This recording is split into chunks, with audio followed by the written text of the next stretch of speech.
আল্লাহর কাছে সবচাইতে প্রিয় কালাম হচ্ছে চারটা।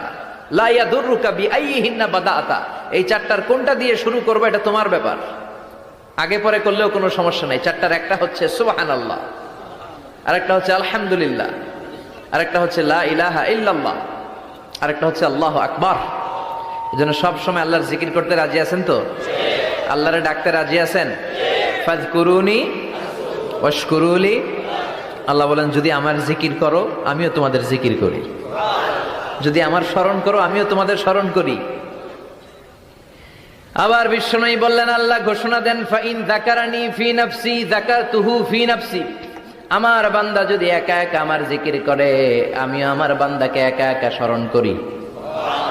ওয়া ইন যাকারানি ফি মালাইন যাকারতুহু ফি মালাইন খায়রিম মিনহু, আর মহা সম্মেলনে যদি বান্দা আমারে স্মরণ করে আমি এর চাইতে